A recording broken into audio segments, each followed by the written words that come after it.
Good afternoon, everybody. This is T. Welcome back from our little lunch break. We are here to continue with Mastering Personal Change Session 2. During this session, we're going to be exploring the ChangeWorks system and going online and have you guys create your very first change grids. And then we'll even start doing some of the interpretation of it. So, got a lot to cover in the time we have together. Let's go ahead and jump in there. Now, the ChangeWorks system is not the piece of software that's online. The ChangeWorks system involves some offline things as well. So part of the system involves how do you go about defining the changes you want to make? How do you go about coming up with a list of activities that are involved in doing it? How do you do the perceptions? And so there's a lot of steps to it that aren't necessarily involving the online system. The online system is all about designing the diagrams themselves. So let's talk a little bit about some of those early stage steps of the ChangeWorks system. The first one is that in order for you to do the best job of mastering personal change, it's important that you learn how to walk the path of self discovery. Now, the path of self discovery is a program that we go into on far greater detail during one of those community builder sessions. But this is just a little quick introduction to it. If you'd like to make the highest quality decisions about what you're going to do and how you're going to go about doing it, there's this little technique we developed called the path of self discovery. The path of self discovery has a very strong intention behind it. And that is that by the end of this little path walk, you should be able to discover the wisdom within. You should be able to get greater clarity around your own life's current situation and desired situation. You should be able to identify whatever is in your way of moving forward on your goals, be able to come up with good solutions, and get your sixth sense to connect with that as well. So getting those good feelings of your instinct and intuition and all that sort of stuff happening all in its good place. So we use this technique with our clients to help them get that level of clarity. Now, I'm not going to drag you guys through all the details of it with colors and all that. What I want you to do, though, is to just look at the words that are underneath each one of these steps. So, and specifically the five at the bottom of their current situation, desired situation, obstacles, solution, and feelings. So, here is a little bit about how this works. What I want you to just think about any situation that you are currently experiencing that you would like to explore some changes around, or maybe you've got a change already under place. So, there's a situation there too. So, the first step of this path asks you to stop for a moment and define the current situation. What is currently happening right now? What is going on? What are the activities that you're participating in? What are the actions you are performing? What are the duties that you are focused on? So, what's happening right now? Once you understand your current situation, the next thing we want to do is to identify the desired situation. So the current situation tells us where you're starting from. The desired situation tells us where you want to go. So what is it that you want? And we want to answer that question in some quantitative terms as well. So some metrics. So if you say you want to get a new job by when? Or if you say you want to increase your client billings, then by how much, by when? And so, certainly, in any of the time you're looking at the desired situation, you do want to say, this is what I want. Here's how I'll know when I have it. Here's how I'm measuring it. And we also want to take a step further and say, why is that so important to you? What are those, the more subjective kinds of things that you're going to be able to walk away with? So, what's the current situation? What's the desired situation? Now, once you've defined the current situation and the desired situation, you should be left with a gap. Obviously, if you are already at your desired situation, then I don't know why we're exploring it. Maybe you need to come up with a new desired situation. So right now we're just assuming there is a difference between your current situation and your desired situation. So what is that gap all about? Now think about it this way. If you knew where you're at and you know where you want to go, why aren't you already there? The reason why you are not already at your desired situation is because there is some obstacle or set of obstacles, real or imagined, that are in your way. I'll say that again. If there is a gap between where you are and where you want to be, We have to ask ourselves the question, why am I not already there? What is it that is interfering with me reaching that goal? So when we ask to explore the obstacles, we want to answer the question: what are the obstacles um, that stand between where I am and where I want to go? So again, if you're not there yet, it is because there is some obstacle or set of obstacles, real or imagined, that are in your way. Until these obstacles can be identified and dealt with, the chances of you reaching your goal are compromised at best and maybe rendered impossible as well. Let's see. How do we avoid using fear to prompt tension? Well, Gil, when we start talking about the techniques for raising and lowering someone's level of tension, one of them does have to do with managing someone's emotional state. And when we are wanting to raise someone's level of tension, or you want to raise your own level of tension, certainly one of the emotions that will do that is fear, but it is not the only emotion that would do that as well. So sometimes anger is what raises someone's level of tension. Sometimes eager anticipation, that kind of excitement with positive sort of anticipation, is also a great tension builder too. So it's not just fear. There are a lot of different things that can be used to manage your own level of tension or someone else's. So we'll get to that when we get to the ChangeGrid maneuvers. And by the way, I don't know that we need to avoid fear in order to prompt tension. We didn't put that fear there, nature did. And so there's some benefit to letting fear serve its role. It's when we allow fears to distort reality, we allow fears to take us away from what it is we really should be doing. Now it becomes problematic. But fear, introduced in the right amounts at the right time, is exactly what nature does to us in order to get us to pay attention to some of the things that are needing our immediate attention. Okay, so again, looking at the little path of self-discovery, we have our current situation, we have our desired situation. Why aren't we already at the desired situation? Because there is some obstacle or set of obstacles, real or imagined, that are in our way. We have to come up with a solution that effectively addresses each of those obstacles. Because when the obstacles have been addressed, eliminated, we should be able to move to our desired situation quite effortlessly. Now, so we're building a plan based on where I'm at, the current situation, and where I want to go, the desired situation. What are the obstacles that are in my way, and how am I going to get rid of them? Once we've come up with that solution, we then move on to this last little step. We ask ourselves to um, go beyond our logic and touch areas of our thought process that we might otherwise not put so much emphasis on. How do we feel about that solution? What do we predict will happen? So, it's one thing for something to look right on paper. It's another thing for you to say, and it feels right to me as well. And so we want to make sure that there is a place for you to tap into that level of knowing that you have beyond your five physical senses. So whether you want to call that instinct, intuition, premonition, some sort of sixth sense, that's completely up to you and how you want to label it. We just acknowledge the fact that people do have their hunches, feelings, instincts, intuitions, predictions, etc. And we want to make sure that we have a space for that in this path of self-discovery. So again, from a perspective of mastering personal change, the little lesson here is that anytime you are considering making a change, or a change is coming your way, not necessarily of your own choosing, but it's being thrust upon your reality. You just want to stop for a second and say, I need to walk this path of self-discovery. What is my current situation? What is my desired situation? What are the obstacles that I may encounter or will encounter? How am I going to overcome those obstacles? And how do I feel about that solution? So these are the five questions you want to explore and answer. Now, you can do that purely conversationally. You can do that and write your thoughts down on a piece of paper. It really doesn't matter.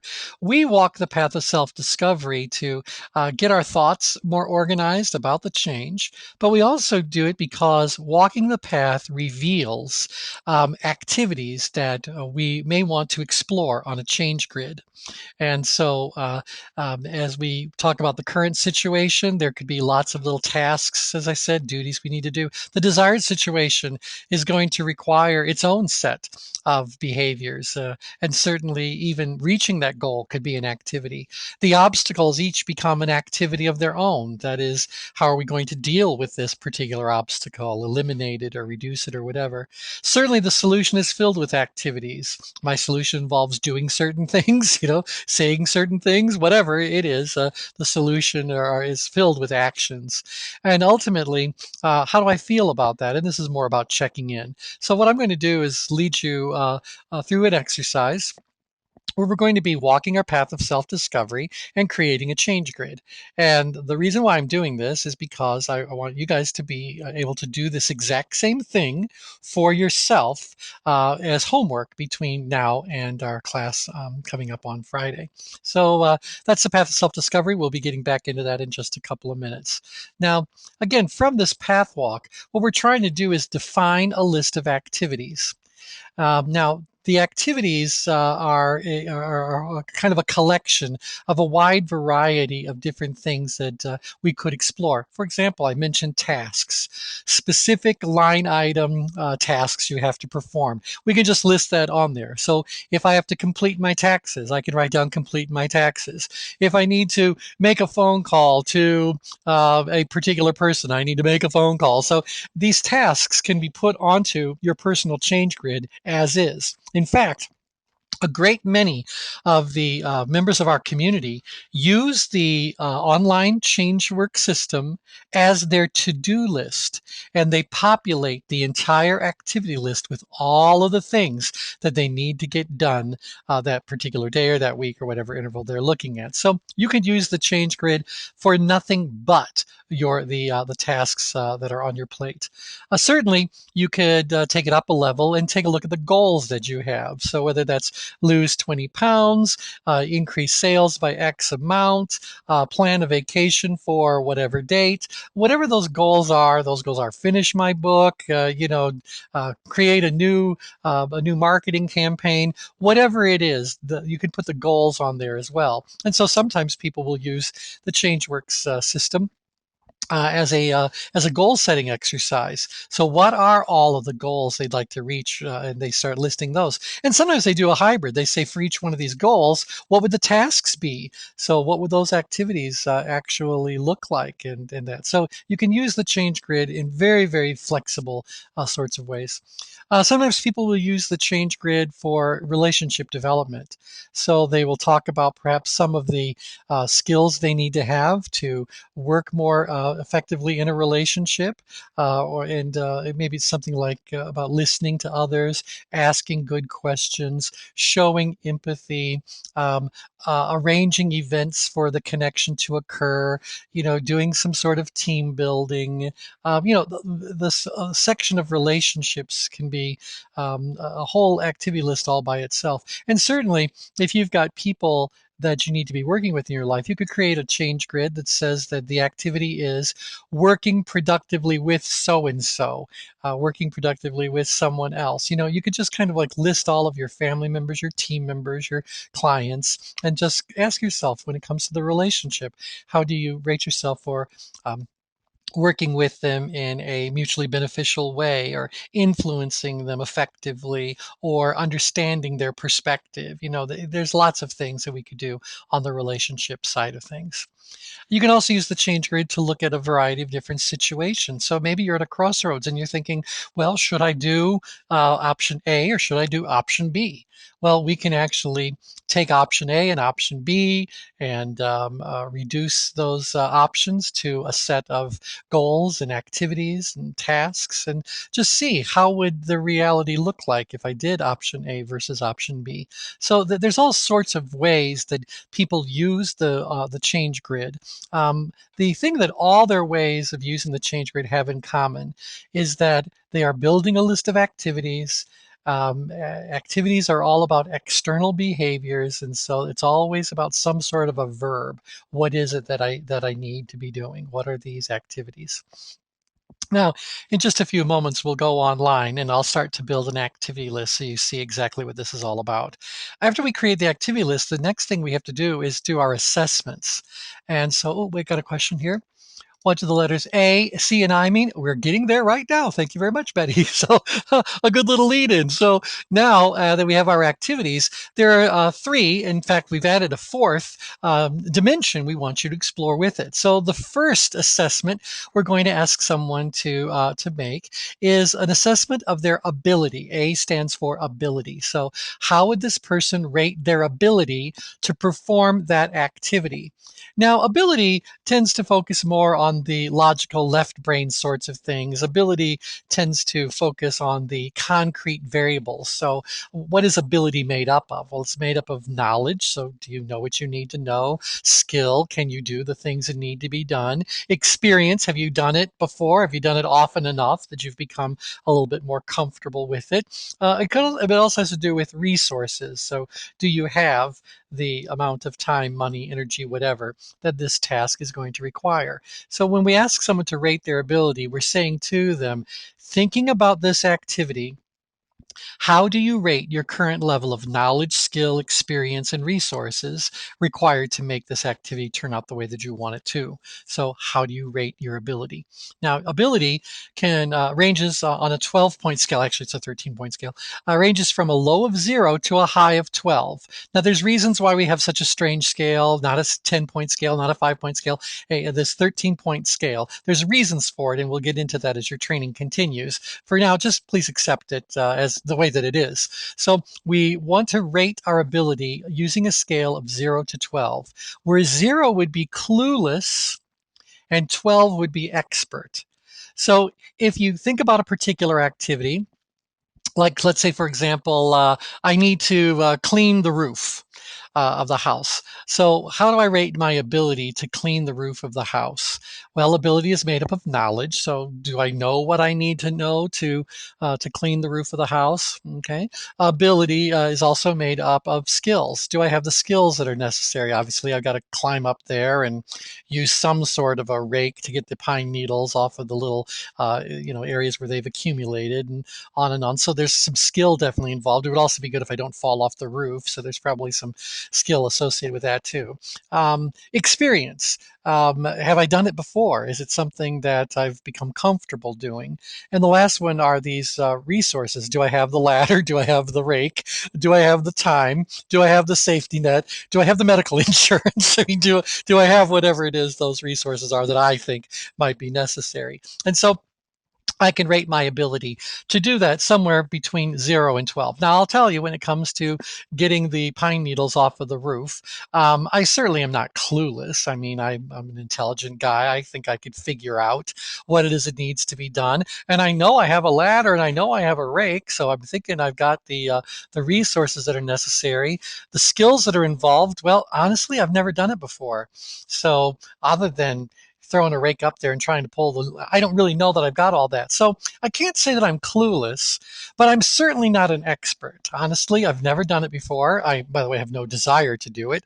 And luckily there's services in the neighborhood that'll go and do it for us. But, just for a way of example, how would I rate my ability to get these needles off of the roof? I would say low. I'm going to give myself a 3 or so. So that's where it would be. Now, if I was someone who cleaned roof lines every single day and I've done it for years and years, I might give myself an 11 or even a 12. Very high level of ability to do it, all the knowledge, all the skill, all the experience, everything I could possibly need. So maybe I'd give myself an 11 or 12 then. But for the example I've just painted for you, I'm going to give my ability a pretty low score. 3 is what it's going to be. All right, so again, for each of these activities, you're going to rate your level of ability to perform that activity. Now, after you've rated the ability for your activity, the next dimension we want to look at is the level of challenge or difficulty. So C stands for challenge. So how challenging or difficult do you think it's going to be to do that activity? Now we're asking people to look a little bit more at the situation from that creative or right brain side of things, because this is where things start to become a little bit more subjective, a little bit more abstract. So what makes it challenging? What makes it challenging is that I've got some emotion around it. Maybe it frightens me a little bit, something like that.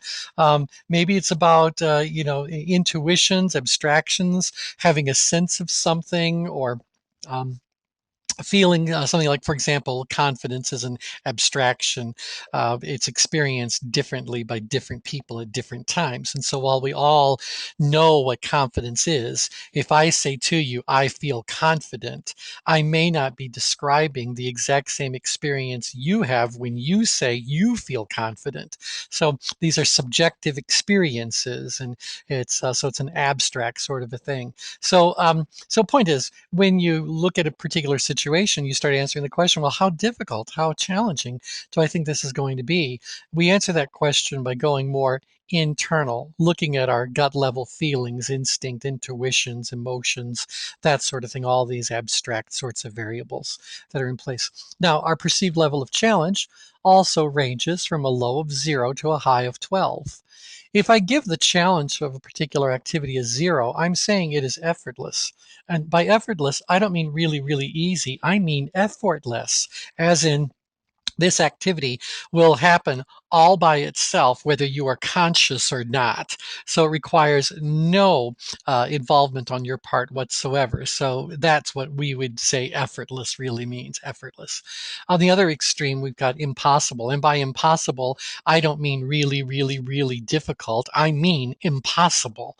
So it's one of those things that no matter what you're thinking or doing, in the absence of divine intervention, you can't do this. So this is an impossible sort of a task. Now, there are things out there that really are effortless, and there are things out there that are really impossible. We just don't often see those things listed on a change grid. So we tend to explore things that seem to be a bit more realistic. So going back to my cleaning the roof kind of an example, how challenging do I think it's going to be to do the roof? Okay, it's a long way off the ground. It's a long way up. It's very sloped. I've not done it before. I have a problem with my eyes and depth perception, and so I'm telling you, I think it's like very challenging. So I'm going to give it like, I don't know, how about a 10? Maybe even an 11. I mean, I know it's not impossible, so I won't be that extreme, but wow, there it is. There it is. Okay, got a comment here coming in. Does paralyzing fear count as impossible? Well, the truth is that when someone's rating themselves on a change grid, they are rating their perception of the situation. And anyone who is experiencing paralyzing fear is probably going to perceive that task as being impossible. And that's all perfectly fine. The change grid is not measuring reality, mostly because, as I said earlier, while there may be a reality out there, people don't operate from reality as it is. They operate from their perceptions of reality. They operate from how they seem to think things are or wish things were. So, whenever we're using a change grid, we're exploring your perceptions.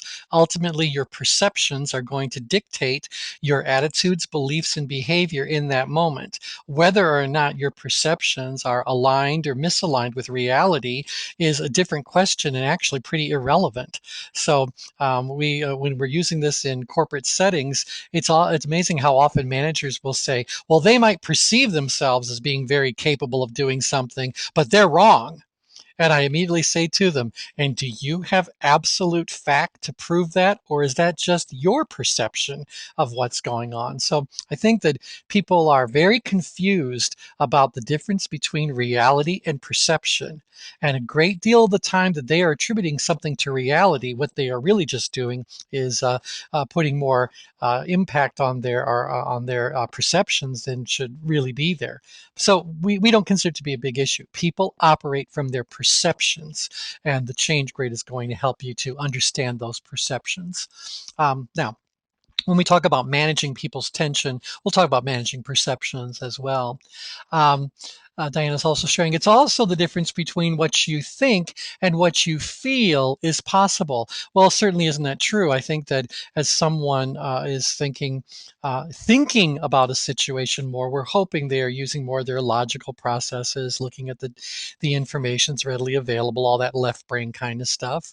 And the moment we start talking about how they're feeling about it, now we're moving to the other hemisphere, and people are now getting more involved in their emotional state, their predictions, intuitions, all those those kinds of valuable things that aren't necessarily grounded in the reality. So the change grid is really an attempt to look at all those different dimensions, all those different ways of looking at a situation and seeing the result in one single diagram. Now, for those of you who have an interest in the scientific and historical foundations on which the change grid has been built, you can certainly go to our website, and under the orientation tab, you'll find a link to a white paper called The Merging of Brilliance. The Merging of Brilliance explains what my life's work is all about, and it tells you about my quest for these maps of humanity and how we go about integrating those maps of humanity, how we go about then doing what we call adjective mapping. And so there's a lot of science behind this.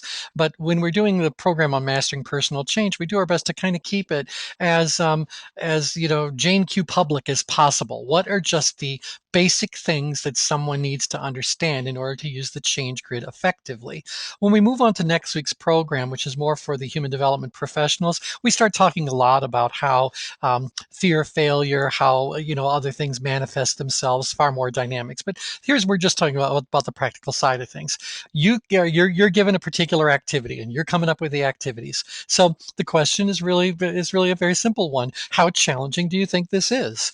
And it ranges from a low of 0 to a high of 12. You're just going to answer that question, and it's usually a very quick answer. When it comes to that challenge, I'm going to give myself A, and you throw out a little number to that. So we want it to be that organic. We want it to be that spontaneous. How challenging do you think it's going to be? Okay, now the third dimension that we're going to look at is importance.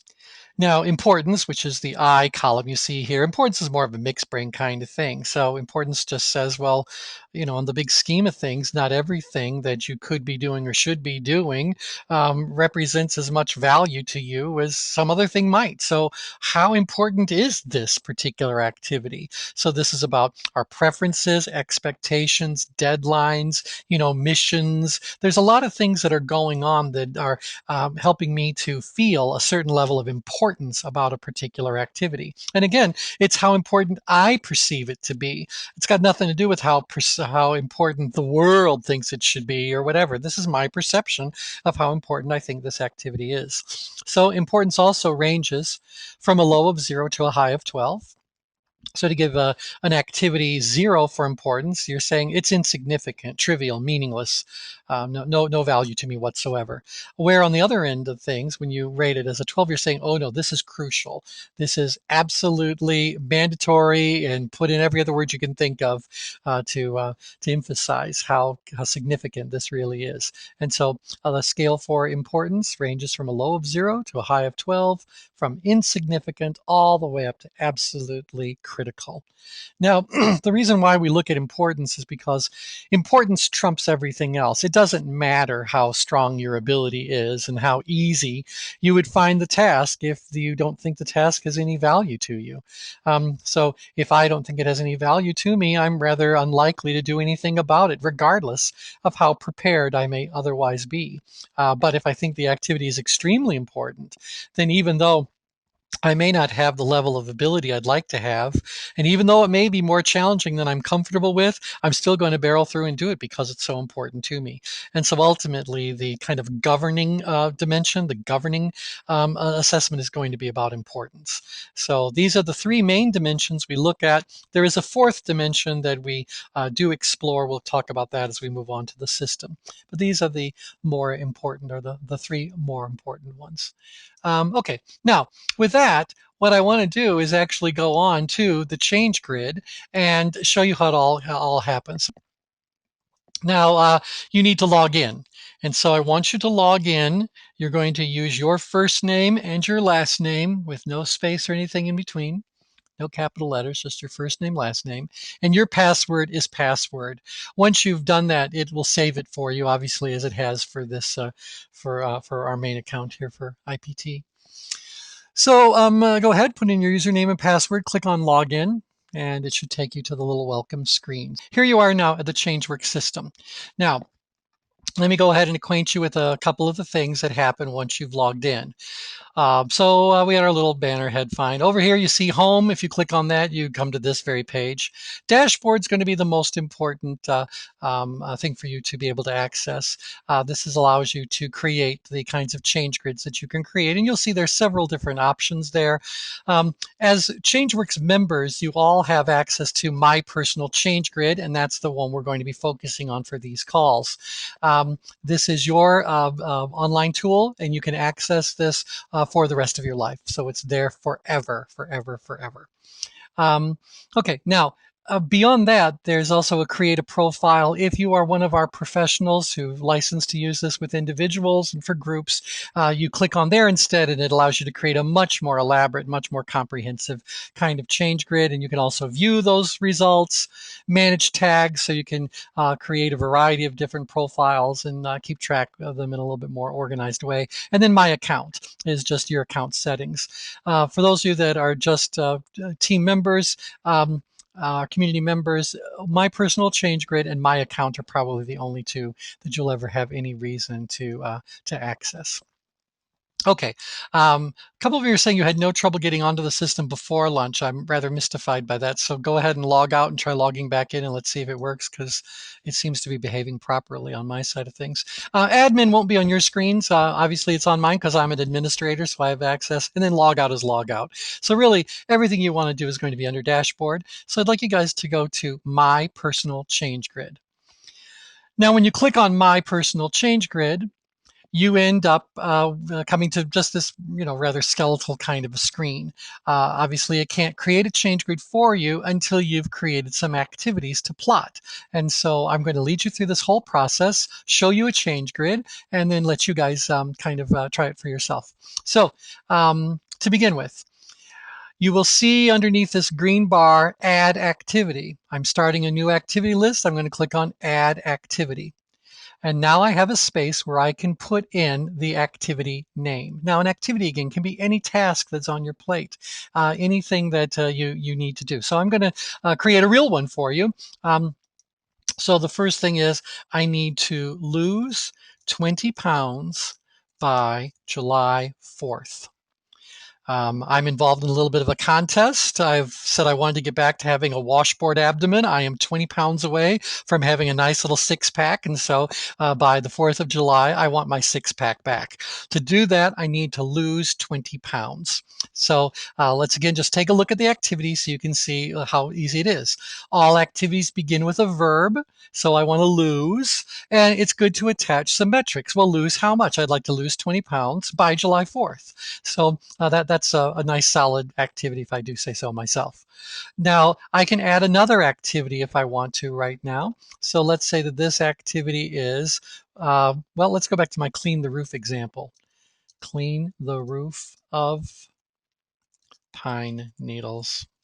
We're in North Carolina, so it's that time of year where the weather's getting so much better, so time to clean up all that. Now, I could keep on adding activities and adding activities. There's no limit to the number of activities you can put on your list. And so what I'd like you guys to do right now while we're all on the phone together. Those who have logged into the system, I would like you to try your hand at adding an activity to your list. So go ahead and click on Add Activity, write down anything, any goal that you have, any task that's on your plate. Go ahead and just write one in there.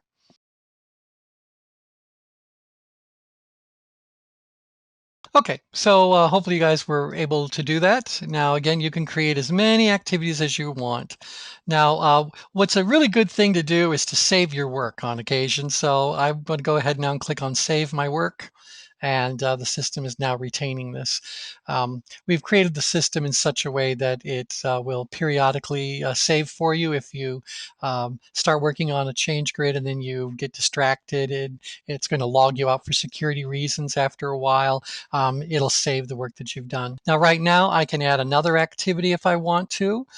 So maybe that activity is going to be, how about I need to post my old laptops onto eBay. All right, so something like that. Go ahead, save my work. Okay, so you guys get the idea about creating activities. Could be pretty straightforward. Okay, good. Now, the next thing that we're going to do is do our ratings. So how do we rate ourselves for this? So again, let's go to that first activity, lose 20 pounds by July 4th. Now, we were talking about ability, challenge, and importance, A, C, and I.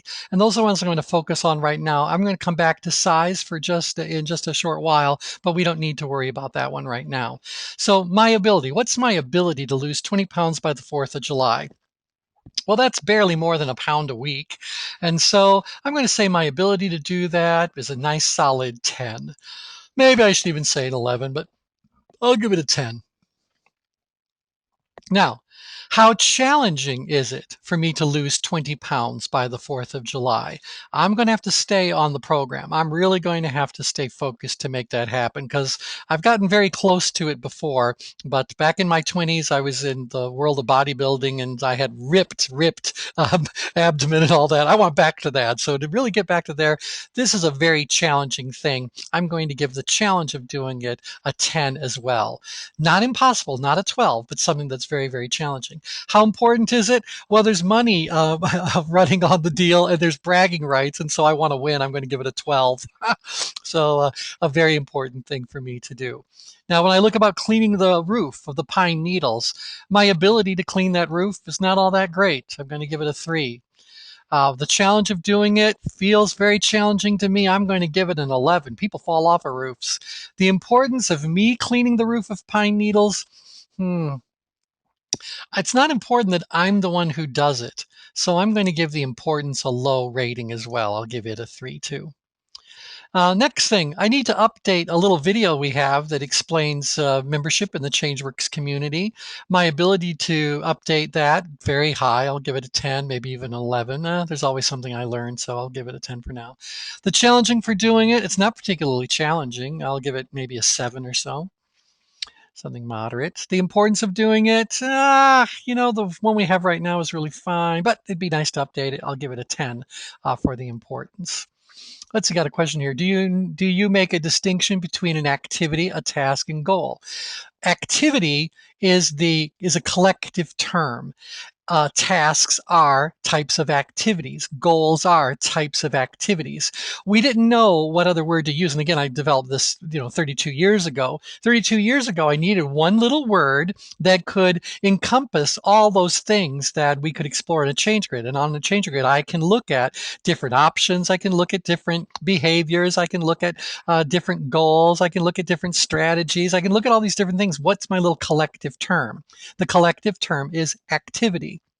On the activity list, you can put anything you want to put there, absolutely anything you want to put there, tasks, goals, whatever. You can put anything you want on the activity list. The only rule is that it must begin with a verb because we're asking you about how do you rate your ability to do something? How challenging is it going to be for you to do something? How important is it that you do something? And so we tend to focus more on performance coaching, the doing of things that someone has chosen to do or has on their plate to do. And so activity is just the general term. Lots of different things can fall in that category. Now, the last one I have for an example, post my old laptops onto eBay. We got new computers, got to sell the old ones, might as well. My ability to post them onto eBay, very high. The challenge of doing it, it's rather tedious, honestly. So I'm going to say there's not much challenge to it really at all. Um, the importance, I'm going to give it an 8. I mean, it's kind of wasted money for them to be sitting around doing nothing, and someone else might want it. So, not really high on the importance scale, but more important than me cleaning the roof line. Let me tell you that. This is my activity list. I'm going to go ahead and tell the system to save my work. And you'll see that in just a second, it's going to plump in my little ratings. Now, I'm going to go ahead and take a look at the change grid to show you guys how this works, and then I'll come back and talk a little bit about size ratings. So to see our change grid, we click on View Change Grid. When we click, got to select the activities. Isn't it nice that it catches you doing this thing? So I'm going to say I want to look at all of them. I could just choose whichever ones I want, but I'd like to look at all of them. So let's go ahead and view the change grid. and the change grid is going to appear there in just a second. Now we're looking at our personal change grid, and here's what you would end up seeing when you do your own. So take a look at this now.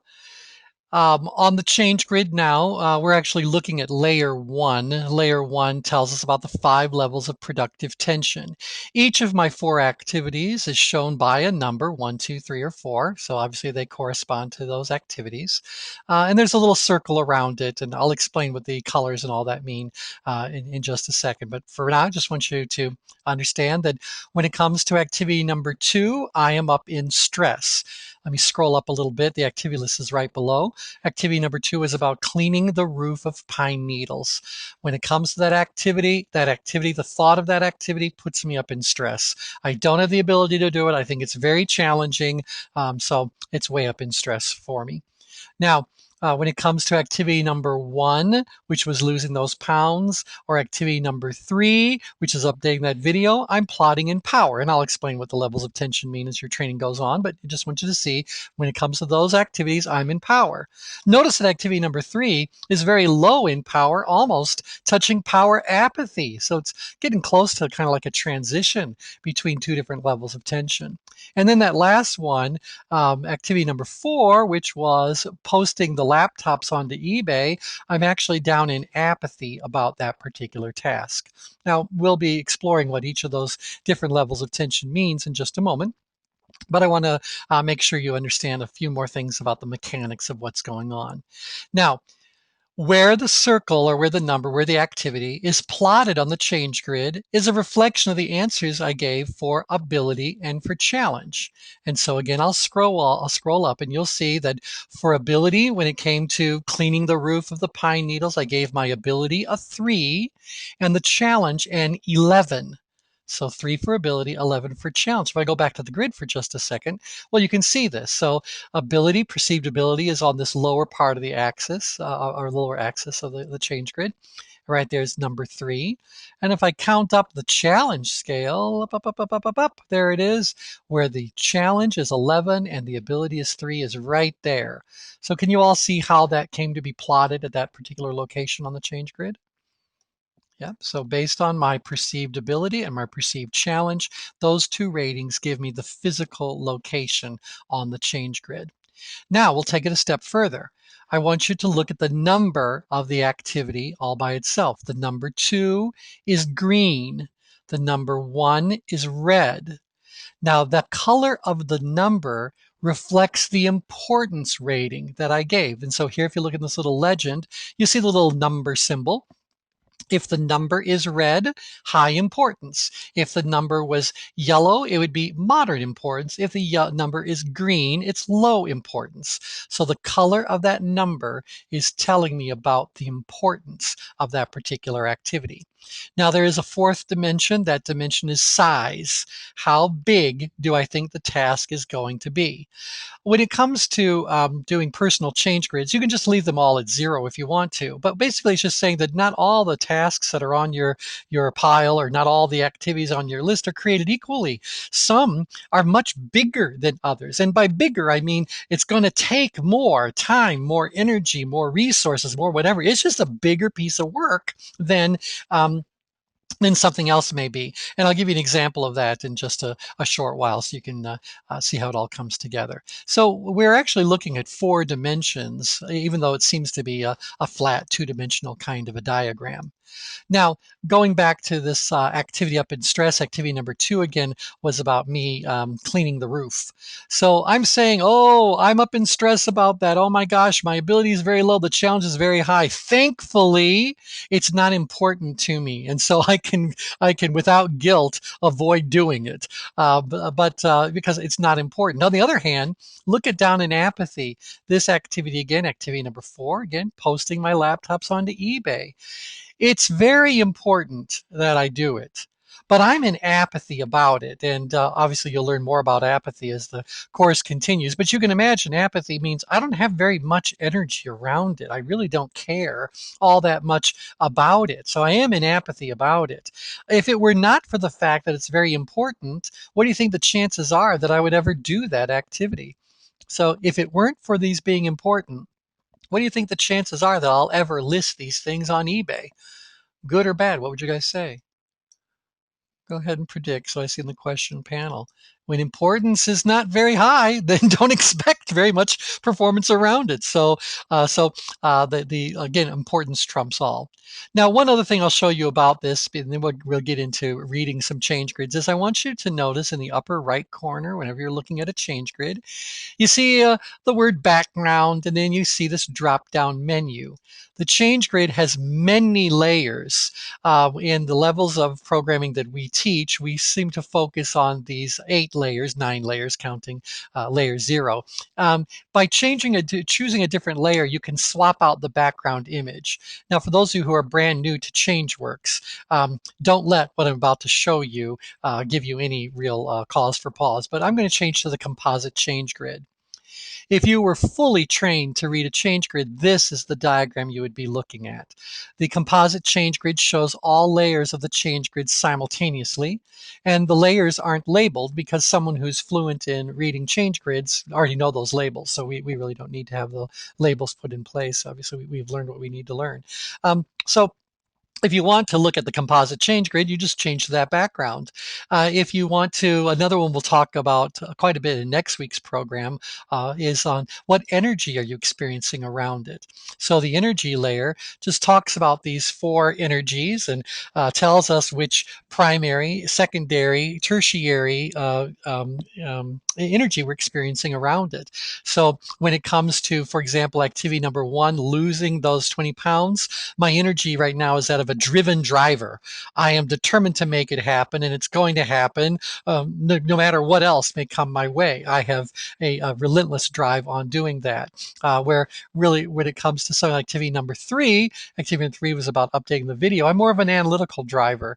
So yeah, I want to do it. So I've got that driver energy, but I got to figure it out. There's an energy that says, what needs to change around it, what's the easiest way to do that, etc. So I'm not showing you this because I expect you to know this stuff. You'll learn it all in due time. I just want you to know what's going on if you start to play with these layers. The change grid is made from many different layers. Each layer gives us different information about the person's situation. For example, I just changed to layer 8. Layer 8 tells us about the levels of engagement someone has around doing a particular activity. And so engagement is about execution, full engagement, intention awareness. So when it comes to activity number 1, losing those 20 pounds, I'm executing on that. I am actually actively doing it, and that happens to be true. Activity number 3, I am engaged in that, so I am doing those kinds of things that lead to the desired outcome, but I haven't completed them yet. And so I'm fully engaged around that. Cleaning the roof, activity number 2, I've been up-grid awareness. I know it needs to be done. Every time I see the house, I see those things. You can't leave them up there. And when it comes to listing the lap types, I'm in down-grid awareness, actual hypo awareness. It's easy for me to forget from one day to the next that that activity even exists. So it needs to be there. Now, again, I'm only showing you this so that you understand when you go to see your change grid, there are things you can do. You can swap out the background image, and as you learn more and more about the different layers, you might find that a very interesting thing to do. But the layer that we're going to focus on for mastering personal change is layer 1, the 5 response states.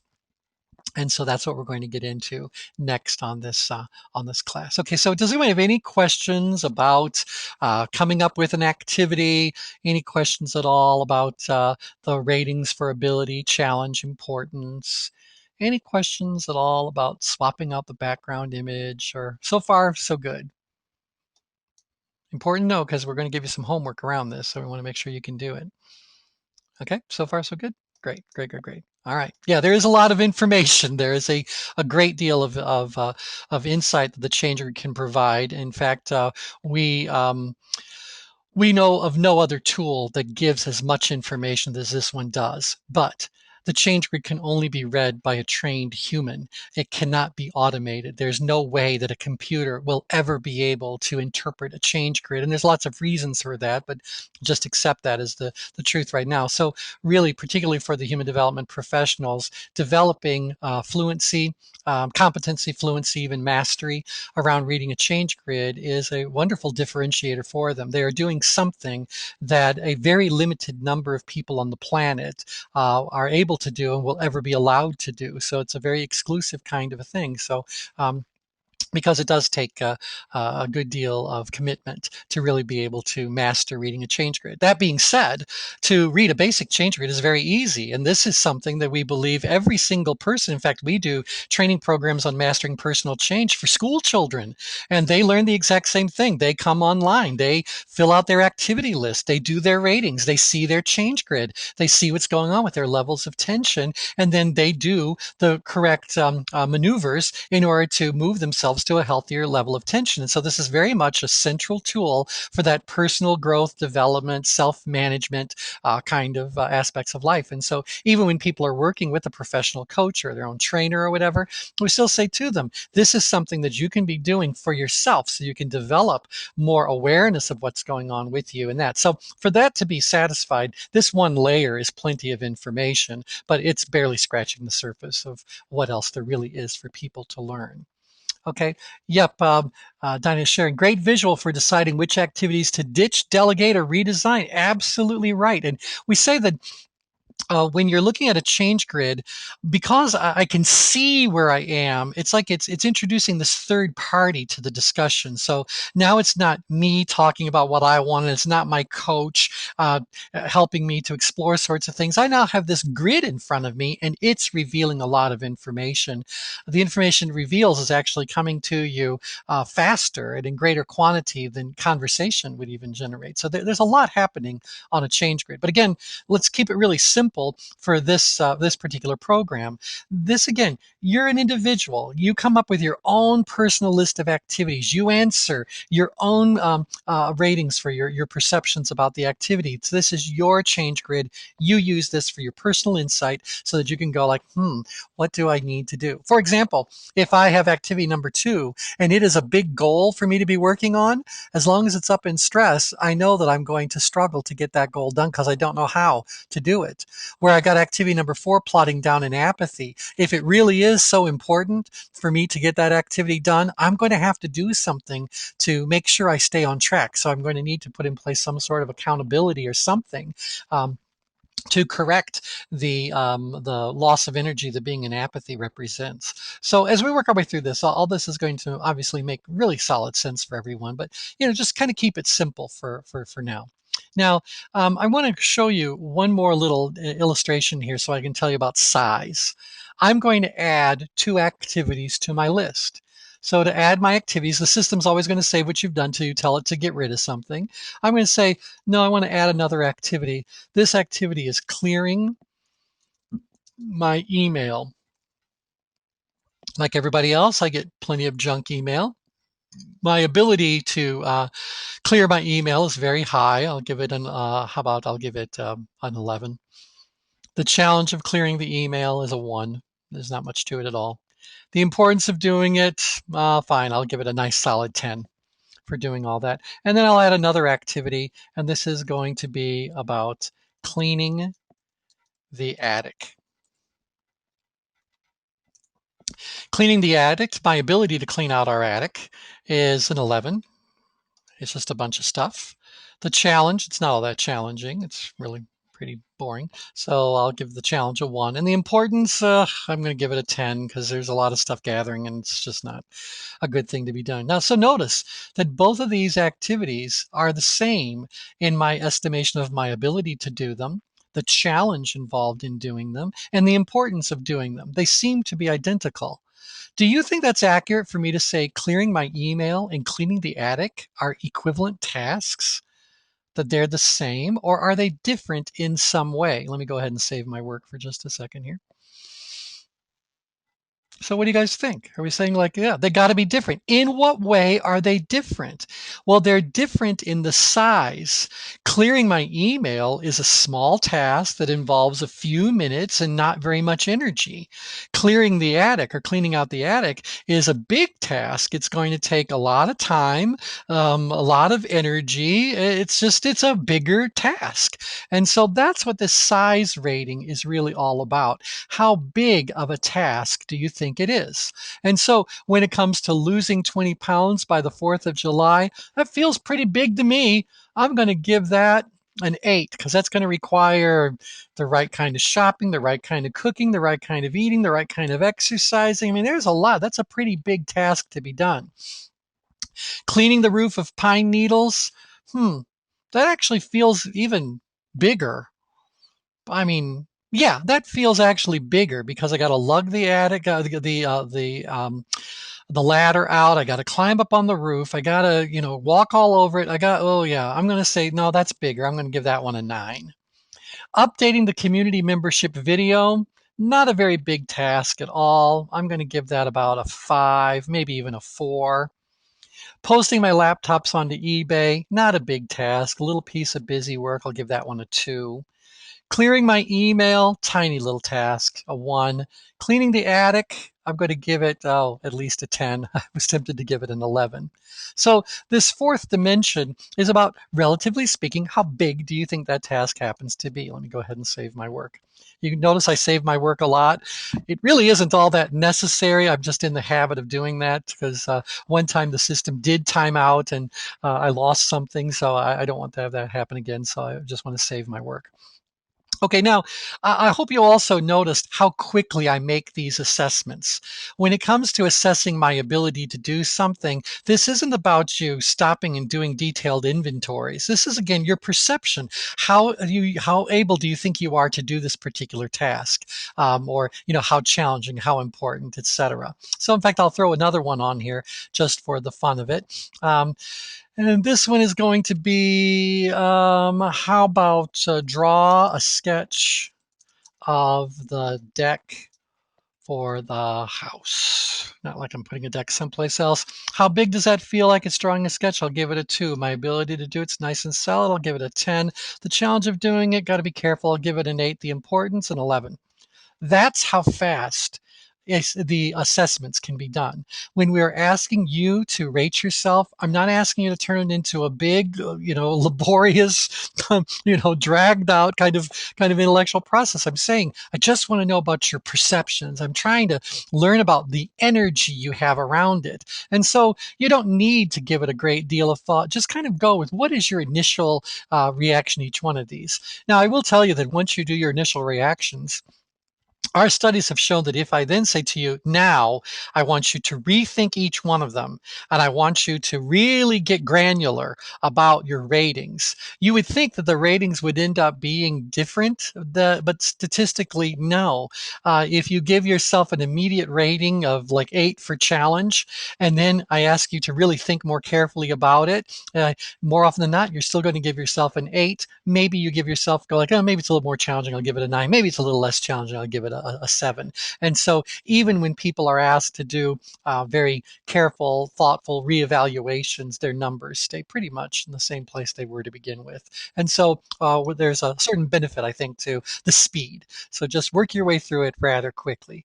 Again, I'm going to save my work just because it's a good thing to get into the habit of doing. All right, so now I've got 7 activities on the on my list. Let's go ahead and see what the change grid would look like. Now, again, I can select all, or I could just select a few. I'm going to tell it to go ahead and select all of them. Let's go ahead and view the change grid. And there's a couple of things to draw to your attention on this one. Now, if you look down below, you've got activities number 5 and 6. That again was about clearing my email and cleaning the attic. They both plot at coordinates 11 for ability and 1 for challenge. So whenever one activity plots at a coordinate pair, you'll see it right there nice and centered. So that's 11 and 2 for activity number 4. But when you've got 2, one's going to plot right above another because they share that space. If there's a third one, it would plot right here to the right and the fourth one over here to the left. So you can have up to 4 activities plotting at the exact same coordinate pair, and you'll see them all plotted there. If there were more than 4, if there were 5 or more, you would have a single circle there with a letter in it, and there'd be a legend here that tells you which activities belong there. So that doesn't happen, all that often. Okay, so anyway, this is the grid right now. Now, if I want to delete something, let me show you how you can delete things. You can just go and choose one particular activity. Like, let's say, for example, I'm going to get this rooftop, clean the pine needles out of the way because we'll hire somebody to do it this weekend. I can just click on delete. and the system says, do you want us to delete that activity? I say yes, and it deleted it. When I save my work, it will reassign the numbers. Now they go 1, 2, 3, 4, 5, 6. So I can delete one at a time just by clicking that action. If I want to delete a bunch at once, I can choose multiples.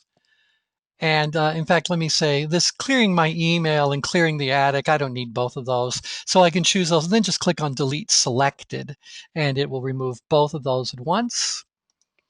It's a little bit faster. When I click on Save My Work, it then shows the change grid again. So that's the mechanics of creating a change grid. I can always go in and change my ratings. So I can say, maybe when it comes to posting those laptops onto eBay, maybe I really am underestimating the challenge. So maybe it's a little bit more because I got to look up model numbers and all that. So maybe I should say the challenge is more like a 4. And the importance, yeah, we'd really like to get this. So I'm going to change the importance up there to an 11. Now, if I ask it to view my change grid, it'll automatically save my work. And now that activity has moved out of apathy up into power apathy. So get the idea, lots of little things you can do, change background images, etc. All right, now, if you're all comfortable with that, then I can give you your homework, and then I'm going to give you a little preview about what we're going to be doing on Friday, and then we'll be done for session number 2. Okay, then your homework is actually very simple. I would like you to create a change grid for yourself, and I'd like to have not less than 10 activities on it. And so you can use it as your to-do list if you want. You can do all of your little goals. Maybe you've already done something this year. You say, these are my goals for 2014. Let's put them on a change grid and see what the change grid tells us. Remember, the change grid is designed to answer 4 questions about each of these activities. So the first question is, how ready are you to do this task? The second one, how engaged are you in doing the work that needs to be done? Number 3, how likely are you to get on track and stay on track for achieving whatever the outcome is? And number 4, what type or level of support are you going to need to be able to do this? Now, here's what I want you guys to know about your grids. We have no way of seeing your personal change grid. That's by design. I shouldn't be able to go and see yours, even though I'm an administrator. I still don't have access to that because I don't know your passwords. Now, if you gave me your login and password, I could see it because it doesn't know if I'm me or if you're you or whatever. But without that password, I've got no way of seeing what's going on. Now, if you guys can see this, I just want to quickly acquaint you with it. We'll be getting into it in grand detail on Friday. But there are 5 levels of tension, and you see them labeled over here on the left side of the screen: stress, power, power apathy, and apathy. There's a great deal of information that we can gain just based on the level of tension that they're experiencing. And so in these columns, we've given you several different characteristics, several different patterns that are impacted by someone's level of tension. So as you move from one level of tension to the next, some things are going to change. And so we give you a key phrase. What does this level of tension sound like? We give you a key word or two so that you can kind of lock on to what this level of tension is really all about, what people are likely to be doing when they're there. We'll talk about someone's emotional state and the specific emotions that we encounter on the change grid. So fear has come up a couple of times on today's call. If you look down the emotions, you'll find that fear is one of the emotions that's associated with stress. Fear does not occur in power stress or power apathy or apathy. There's no fear down here. Different emotions come into play instead. And so the level of tension is going to impact the emotion someone is experiencing at that point in time. The level of tension also affects your reasoning abilities. Reasoning abilities are how you figure something out. So do you figure something out by looking at all the logical details, all the facts, all the figures, all the specifics? Or do you figure something out, in air quotes, by going internally, going with whatever your gut level feeling, instinct, intuition is telling you about that particular activity? So depending on your level of tension, you might be more emotionally ruled in your reasoning, or you might be more logically ruled in your reasoning. And this chart shows us how that changes as the level of tension changes. The level of tension also affects your decision-making abilities. So do you make decisions, and do you make decisions of inequality at each one of these? So you will see a word there that describes the decision-making abilities associated with each level of tension. So up in stress, someone becomes very reactive in their decision-making. In power, proactive. In apathy, inactive. We can also look at resource availability. Do you have the resources necessary to do what needs to be done? Do you perceive yourself as having access to those resources and having an ability to actually use those resources? So, how do you frame resources? Well, the frame you place around resources is also affected by your level of tension. So, are the resources scarce? Are they adequate, unlimited, abundant? What level of resources do you have available to you? And again, it's all based on perceptions. We then talk about the level of control. What's happening to your perceptions of the level of control you have about that particular activity? Are you feeling out of control? Are you seizing control? Are you in control? Or do you assume you're in control or suffer from an illusion of control? So lots of things are going to be changing about your sense of control. And we also look at overall productivity. So are you really getting something done? Are you being counterproductive, unproductive? What's going on with that? Now, these descriptors travel as a set. So when you are experiencing stress, all of the things in this row are true. When you are in power stress, all of these things are holding true. Power up the apathy also, similarly. So what we're going to be doing on Friday is we're going to take a look at this chart, and in detail, we're going to explore all of these different characteristics about each of those levels of tension. And we're going to look at your specific activities and see if this resonates with you. So now, why am I showing this to you today? Two reasons. Number one, I want you to make sure you print this out so you have it available to you on a piece of paper in front of you. So please make sure that you go to productivetension.com, go to the Resource Center, and find and print out this one page. That's all you need. That's all you really need. The second thing is that I know you guys are all avid learners, and so like an avid learner, you're probably not going to create a change grid for yourself. Let me go back to that page for just a second and see these and kind of go like, oh, I'm satisfied. I can wait till Friday. I know you're going to want to jump ahead. And so I might as well equip you to do that. So when you look at your change grid, if you got something plotting in power, then go back to that little reference sheet. Where is that? That's this one. Yep. And look at what it says for power apathy, that you're being complacent and ambivalent, passive in your decision making. You assume things are in control. And then you can kind of go like, yeah, that feels right to me, or that doesn't, as the case may be. So two reasons for sharing this with you. We'd like you to do all that. Bob has one question here about the emotion of lust. Lust, we talk about 7 core emotions that humans experience. Those core emotions are anger, grief, fear, lust, apathy, pride, and shame. As core emotions, and again, we're not psychologists, so we're only looking at some very basic ideas around these different emotions. And so we didn't want to come up with 250 different emotions for people to be thinking about. So we look at these 7 core emotions, and as core emotions, we mean that at all times we are always experiencing one or a combination of these 7 emotions. Any emotion that isn't listed is a variation on one of those emotions that is. Now, the one that always grabs people's eyes are lust, because when people see the word lust, they seem to think that it's only about sexual desires.